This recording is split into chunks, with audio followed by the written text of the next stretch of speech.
Hey mama, are you struggling with stress and anxiety? Maybe you have trouble settling down at night, or you wake up startled, or you wake up at 5 a.m. with your heart beating out of your chest. These are symptoms of postpartum anxiety. In this 3-part series, we're going to be talking about herbal and homeopathic remedies and the one secret ingredient that finally helped me get over insomnia after babies. Hey mama, if we haven't met, I'm Gregorio, certified women's herbal educator with Dr. Aviva Ram and mama of twins. And on this channel, we explore natural remedies for both women and children's health. So if you haven't yet, hit the subscribe button and the bell to be notified of my new video each Tuesday. I'm on a mission to help women reduce postpartum anxiety and depression, and I hope you'll join me. I struggled with 24 long months of postpartum insomnia, anxiety, and depression, and I don't want you to struggle anymore. So I would like to invite you to a 5-day email challenge for postpartum anxiety relief, even if you're breastfeeding or not, to help uncover why you're struggling with anxiety and the simple steps you can take to nourish your body and feel like yourself again. I'll leave the link below. So why herbal medicine? Moms complain that medication bothers them, and I get it. I was very resistant to using conventional medication. But if you've been struggling for too long or feel like you're going to lose it, then you may need medication for a short period of time just to help you sleep or to take you off the cliff, as they say. Some women do need it, and that is fine. Personally, I should have taken medication, but I was too stubborn to. So I learned all the herbal remedies that I needed. So today we're talking about the herbal medicine, the herbal remedies that can help you go back to sleep faster. Because if you can go to sleep and stay asleep, hopefully you'll have fewer panic attacks and less episodes of anxiety, anger, and depression. So let's get started. Number 1, passion flower. So if you can't stop thinking, if you've got that circular thinking they call it, or the monkey mind, you lay down to go to sleep and boom, you can't stop thinking about everything you have to do. Number 1, you keep a journal by your bed. Try this, keep a journal by your bed and just write down everything you need to do. Write down all of your thoughts. After you get those thoughts out, consider taking passion flower. So passion flower is a nervine, sedative, and pain reliever. It helps with circular thinking. You may lay there and just think like you have so much to do, or you do have so much to do, but it's like having a talk radio in your head and you can't find the off switch. I'll also use it for teeth grinding and wry neck, where your neck is really stiff, it feels like it's going to go out, or you're just really stressed. Now it is a beautiful flower, so you can drink it as an herbal tea or you can take it as a tincture.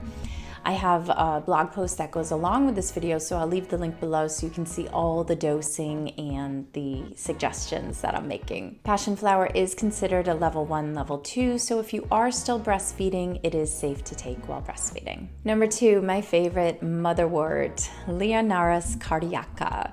So just the name tells you that it's made for mothers, right? So great for heart palpitations, anxiety, not to be used during pregnancy, keep that in mind. Reduces heart palpitation and stress-induced high blood pressure. It's great if you, if you don't have trouble falling asleep, but you wake up at 2 or 3 a.m. So maybe you go to sleep, but then you jolt awake, and you could take a few drops of motherwort or motherwort and passion flower together to help quiet the racing heart and quiet the circular thinking that happens between those early mornings. If you're yelling or screaming a lot, or have PMS, you have menstrual headaches, this may be a good choice for you. It is very bitter, so you may want to take motherwort as a tincture. Number 3, ashwagandha. We talk about ashwagandha a lot on this channel. It's very, very popular.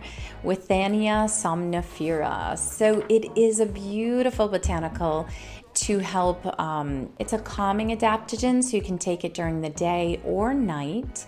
and it's believed to give you the strength and stamina of stallions. So it helps you sleep better, get a more nourishing sleep so that you have more energy during the day. Now, moms will ask, can I take it during the day? And you can, because it's not a sedative. It wouldn't help you go to sleep like California poppy or Jamaican dogwood might. So ashwagandha is very gentle. It's an adaptogen. You can take it during the day, or if you wake up in the middle of the night, take it in a blended tincture. So again, as we work through the herbs, you could mix ashwagandha, passion flower, and motherwort to take in the day or in the middle of the night. Ashwagandha benefits, I'll leave a video here as well to check out, but anxiety, fatigue, cloudy thinking, stress-induced insomnia, nervous exhaustion, chronic fatigue, and it is considered a level 1 or safe while breastfeeding. And the question about ashwagandha and thyroid I go over in great detail in the blog post, so check the blog post out. Number 4, lavender. So lavender is a beautiful botanical to soothe our body into sleep. You may have used lavender essential oils, but you can also use lavender in tea or as a tincture. It is very strong though, so you may not want to use a ton of it for tinctures and teas. Just keep that in mind. So the first time I used lavender, I received blended tea formula and I hated it. I threw it away. There was probably too much lavender for me. So it's an amazing botanical, but too much of it might be too much of it because it's so strong. So it's the best remedy when you've had too much coffee. It's also a carminative for people with gas, nausea, and vomiting. And the unique thing about lavender is you can take it internally. So there's a company called Lavela, and they make a product with lavender essential oil that you take internally. This is great when you're really stressed or you have insomnia. Clients have said it works just as well as their insomnia medication.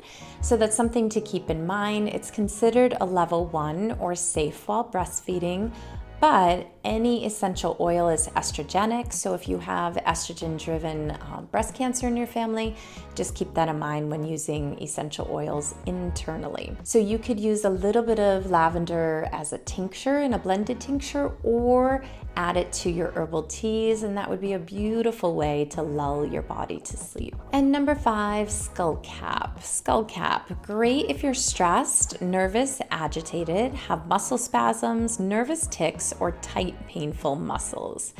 Master herbalist David Winston suggests using skullcap as a fresh tincture or a freeze-dried product, so you want it fresh. And I will link to the blog post for dosing amounts. It's considered a level 1, level 2, so safe while breastfeeding. So these are my favorite herbal remedies to help you go to sleep faster and stay asleep longer. If you want more information, consider joining my 5-day anxiety relief challenge, email challenge, where we'll dive into using herbal and homeopathic remedies a little bit more to help soothe insomnia and anxiety. Thank you for watching, and I'll see you next week.